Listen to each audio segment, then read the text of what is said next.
जय हिंद दोस्तों, रखिएगा चैनल में आपका स्वागत है। दोस्तों आज के इस वीडियो में मैं आपको तीन महत्वपूर्ण जानकारियां दूंगा, जैसा कि आप पीछे बोर्ड पे देख रहे हैं। सबसे पहली जानकारी मैं आपको दूंगा एडिशनल पेंशन के बारे में। दोस्तों एक पेंशनर है जिनका रैंक नायक है।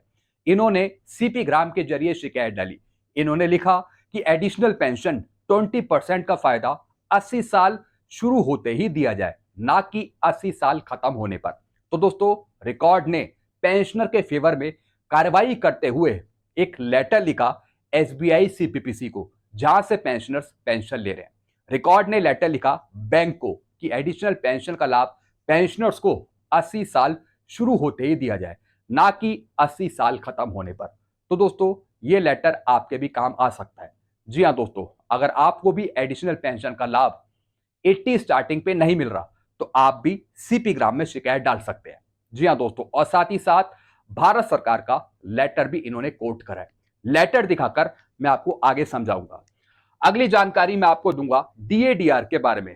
जी हाँ दोस्तों, कुछ खबरें आ रही हैं, बताया जा रहा है कि जो कर्मचारियों को डीएनएस अलाउंस मिलता है उसमें सरकार ने 5% की वृद्धि कर दी, यानी डीए 50% से बढ़ाकर 55% कर दिया।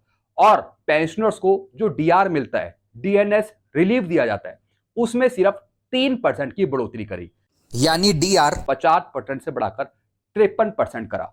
यानी कर्मचारियों को दे दिया फायदा 5% का और पेंशनर्स को सिर्फ 3% का फायदा दिया। जी हाँ दोस्तों, कुछ खबरें आ रही है, कहां से आ रही है पूरी जानकारी मैं आपको आगे दूंगा।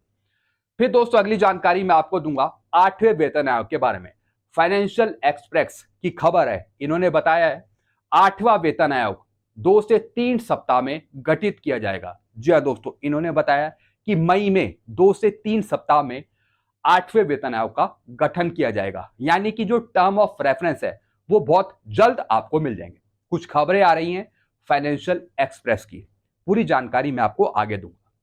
तो दोस्तों बस यही तीन जानकारियां जो मैं आपको देने वाला हूं, इसलिए इस वीडियो को आप शुरू से लेकर आखिरी तक देखेगा। वीडियो में आगे बढ़ने से पहले एक छोटी सी अपील मैं आपसे कर रहा हूं। अगर आप पहली बार मेरा चैनल देख रहे हैं या फिर ये वीडियो देख रहे हैं तो आप मेरा चैनल सब्सक्राइब भी कर सकते हैं, जिसका नाम है रक्षित खन्ना, क्योंकि ऐसी जानकारी, सही जानकारियां आपको मिलती रहती है इस चैनल के माध्यम से।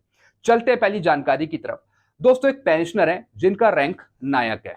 इन्होंने शिकायत डाली, इन्होंने सीपी ग्राम में शिकायत डाली कि मुझे एडिशनल पेंशन का लाभ 80 साल शुरू होते ही दिया जाए, यानी जब मेरी उम्र 80 साल स्टार्ट हो तब मुझे एडिशनल पेंशन का लाभ मिले। तो दोस्तों रिकॉर्ड ने कार्रवाई करते हुए रिकॉर्ड ने लेटर लिखा एसबीआई सीपीपीसी को, जहां से पेंशनर्स पेंशन ले रहे थे। रिकॉर्ड ने क्या लिखा, as per 7 CPC corrigendum EPPO, यानी जो पेंशनर को 7 सीपीसी का कोरिजेंडम पीपीओ मिला, डेटेड 1 फरवरी 2023 को, pensioners has completed 79 years of age on 11 अगस्त 2022, यानी पेंशनर की जो उम्र है वो 79 खत्म हो गई 11 अगस्त 2022 को, and eligible additional 20% pension with effect from 12 August 2023 on attending the age of 80 years, यानी पेंशनर्स की 79 एज खत्म होगी और 80 लग गई, यानी 80 स्टार्ट हो गई, तो उसके बेस पर पेंशनर्स को एडिशनल पेंशन का लाभ 20% दिया जाए। यह लिखा है दोस्तों रिकॉर्ड ने डायरेक्ट बैंक सीपीपीसी को। और दोस्तों पेंशनर्स एलिजिबल हो गए 20% एडिशनल पेंशन लेने के लिए 12 अगस्त 2023 से, यानी जब 80 साल पेंशनर्स के स्टार्ट हुए। जैसी पेंशनर की एज 80 स्टार्ट हुई उस महीने से पेंशनर्स को एडिशनल पेंशन मिलेगी, ऐसा रिकॉर्ड ने लिखा। और दोस्तों साथ ही साथ रिकॉर्ड ने गवर्नमेंट ऑफ इंडिया का मिनिस्ट्री ऑफ डिफेंस का एक लेटर कोट करा है 11 नवंबर 2008 का। इसके अनुसार पेंशनर्स को एडिशनल पेंशन का फायदा 20% 80 स्टार्टिंग पे दिया जाएगा, यह लिखा है दोस्तों रिकॉर्ड ने। फिर दोस्तों आगे क्या लिखा है, in view of above it is requested to resolve the issue and grant additional 20% pension with effect from 12 August 2022, यानी 12 अगस्त 2022 से पेंशनर्स को 20% एडिशनल पेंशन का लाभ दे दिया जाए, यानी जब से पेंशनर्स की एज 80 शुरू हुई है। दोस्तों काफी महत्वपूर्ण ये लेटर है। जी हाँ दोस्तों, क्योंकि भारत सरकार या फिर स्पर्श या फिर कोई दूसरे बैंक आपको एडिशनल पेंशन का लाभ देते हैं जब आपकी उम्र 80 खत्म हो जाती है। जब आपकी 80 खत्म हो जाएगी, 80 कंप्लीट हो जाएगी, तब आपको एडिशनल पेंशन का लाभ मिलेगा। लेकिन रिकॉर्ड ने इसमें लिखा है कि एडिशनल पेंशन का लाभ जैसी 80 उम्र स्टार्ट होगी आपकी तब आपको दिया जाए, यानी जब 79 खत्म होगी तब आपको मिले एडिशनल पेंशन का लाभ। ये एक बहुत बड़ी बात है।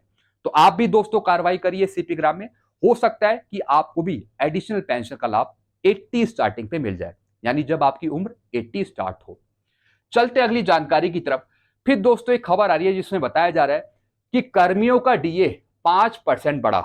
जी हाँ दोस्तों, यानी डीए 50% से बढ़ाकर डायरेक्ट 55% कर दिया, यानी डायरेक्ट 5% बढ़ाया। कर्मचारियों को फायदा दिया, लेकिन पेंशनर्स का सिर्फ डीआर बढ़ाया सिर्फ 3%। पेंशनर्स को जो डीआरएस रिलीफ मिलता है उसमें सिर्फ 3% की बढ़ोतरी करी, 50% से बढ़ाकर सिर्फ 53% किया। दोस्तों ये खबर आ रही है भोपाल की। महंगाई राहत डीआर मामले में राज्य सरकार ने पेंशनर्स को निराश किया है। राज्य के कर्मचारियों को हाल में ही 5% अतिरिक्त महंगाई भत्ता डीए दिया गया। जी हाँ दोस्तों, ये राज्य सरकार की बात हो रही है। जो राज्य सरकार के पेंशनर्स हैं, कर्मचारी हैं, उनकी बात हो रही है। जी हाँ दोस्तों, क्योंकि दोस्तों जो सेंट्रल का डीए डीआर चलता है वो अलग चलता है। सबसे पहले सेंट्रल ही अनाउंस करता है डीए डीआर, उसके बाद राज्य की सरकारें। लेकिन कुछ राज्य की सरकारें हैं जो बहुत पीछे चलती हैं। जी हाँ दोस्तों, जो सेंट्रल के पेंशनर से कर्मचारी हैं उससे बहुत पीछे चलती हैं राज्य की सरकारें। ऐसी दोस्तों राज्य की सरकार थी जिन्होंने कर्मचारियों के डीए में 5% की वृद्धि करी, यानी जो पहले डीए 50% मिल रहा था डायरेक्ट उसमें वृद्धि कर दी 5% की, डीए 55% हो गया। लेकिन पेंशनर्स का यहां पे डीआर छोड़ दिया। पेंशनर्स को जो डीआर मिलता है, डीएनएस रिलीफ मिलता है, उसमें सिर्फ 3% की बढ़ोतरी करी। पहले 50% मिल रहा था, अब 53% कर दिया। बाकी आगे 2% की वृद्धि नहीं करी। इससे पेंशनर्स नाराज हो गए। जी हाँ दोस्तों, पेंशनर्स ने कंप्लेंट डाली राज्य सरकार को कि जिस तरीके से कर्मचारियों के डीए में आपने 5% की वृद्धि करी, 55% आपने कर दिया, ठीक इसी तरीके से पेंशनर्स के लिए भी डीआर में वृद्धि करें। जी हाँ दोस्तों, काफी बड़ी बात है दोस्तों, क्योंकि एक तरफ कर्मचारियों के डीए में आप अच्छी खासी वृद्धि कर रहे हो, डायरेक्ट 5% बढ़ा रहे हो, वहीं पेंशनर्स के डीआर में आप वृद्धि नहीं करें। यही दोस्तों यहां पे खबर लिखी हुई है। इससे नाराज और निराश पेंशनर ने मुख्यमंत्री से गुहार लगाई। जी हाँ दोस्तों, पत्र भी लिखा है कि उन्हें भी 5% महंगाई राहत दिया जाए। जी हाँ दोस्तों, अब दोस्तों कर्मचारियों को तो आप डीए बढ़ा दो, लेकिन डीआर आप पेंशनर्स का नहीं बढ़ा रहे, ये एक दिक्कत वाली बात है। साथ ही आग्रह किया है कि मुख्यमंत्री इस मामले में हस्तक्षेप करें। वित्त विभाग द्वारा हाल ही में शासकीय सेवकों को 1 जुलाई 2024 से 3% एवं 1 जनवरी 2025 से 2% महंगाई भत्ते के एरियर सहित भुगतान आदेश दिए गए। जी हाँ दोस्तों, यानी 1 जुलाई 2024 से 3% बढ़ोतरी हुई, फिर 1 जनवरी 2025 से 2% की बढ़ोतरी हुई। तो दोस्तों ठीक इसी तरीके से जो पेंशनर्स हैं उनके डीआर में भी वृद्धि करो, ताकि उनको बढ़ी हुई पेंशन मिल सके और उसका एरियर भी दिया जा सके।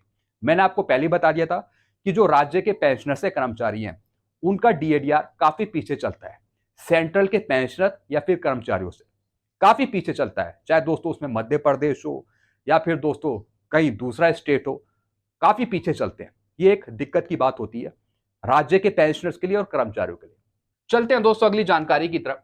फिर दोस्तों खबर आ रही है फाइनेंशियल एक्सप्रेस के द्वारा, ये बता रहे हैं 8वां वेतन आयोग 2 से 3 सप्ताह में गठित किया जाएगा। केंद्र सरकार 8वें वेतन आयोग की संदर्भ शर्तों को यानी टर्म ऑफ रेफरेंस को अंतिम रूप देने में तेजी ला रही है, जिसके 2 से 3 सप्ताह के भीतर पूरा होने की उम्मीद है।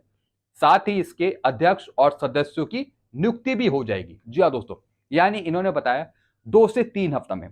दोस्तों जितनी भी ऐसी खबरें हैं ये हर एक महीने आ रही हैं, ये बताते हैं कि 2 से 3 हफ्तों में टर्म ऑफ रेफरेंस बन जाएंगे, कुछ हफ्तों में बन जाएंगे, कुछ दिन में बन जाएंगे। लेकिन दोस्तों ऐसा होता नहीं है। हमने कितना इंतजार कर लिया। भारत सरकार ने बहुत पहले ही 8 सीपीसी की मंजूरी दे दी थी, लेकिन उसके बाद अभी तक टर्म ऑफ रेफरेंस नहीं बने हैं और ना ही अभी अध्यक्षों की नियुक्ति करी है। और दोस्तों ये बता रहे हैं कि 2 से 3 सप्ताह में गठित हो जाएंगे, टर्म ऑफ रेफरेंस बना दिए जाएंगे। और जो अध्यक्षों की नियुक्ति है वो भी हो जाएगी। दोस्तों 2 से 3 हफ्ते भी हम वेट कर लेते हैं, देखते हैं कि जो ये बता रहे हैं ऐसा होता है या नहीं होता। फिर दोस्तों क्या बताया, कई महीनों की देरी के बाद केंद्र ने 8वें वेतन आयोग के संदर्भ की शर्तों को अंतिम रूप देने की प्रक्रिया में तेजी ला दी है। आधिकारिक सूत्रों के अनुसार टर्म ऑफ रेफरेंस को 2 से 3 सप्ताह में अधिसूचित कर दिया जाएगा, यानी 2 से 3 सप्ताह की बात कर रहे हैं अभी मई में। और पैनल के अध्यक्ष और सदस्यों के नाम भी साथ ही घोषित कर दिए जाएंगे, यानी जैसी अध्यक्षों की नियुक्ति करी जाएगी उसके बाद टर्म ऑफ रेफरेंस भी बन जाएंगे। केंद्रीय सरकारी कर्मचारियों का वेतन पेंशन संशोधन हर दशक में होता है, जिसमें आर्थिक स्थिति, क्रय शक्ति, उपभोग पैटर्न और कीमतों जैसे कई कारकों को ध्यान में रखा जाता है। आयोग को केंद्र सरकार, सार्वजनिक क्षेत्र के उद्यमों और राज्य सरकारों सहित अन्य हितधारकों के साथ व्यापक परामर्श के बाद अपनी रिपोर्ट तैयार करने के लिए कम से कम 1 वर्ष का समय दिया जाता है। जी हाँ दोस्तों, यानी एक जो पूरी रिपोर्ट बनाई जाती है उसमें कम से कम पूरा 1 साल यहाँ पे चाहिए होता है, ऐसा इन्होंने बताया।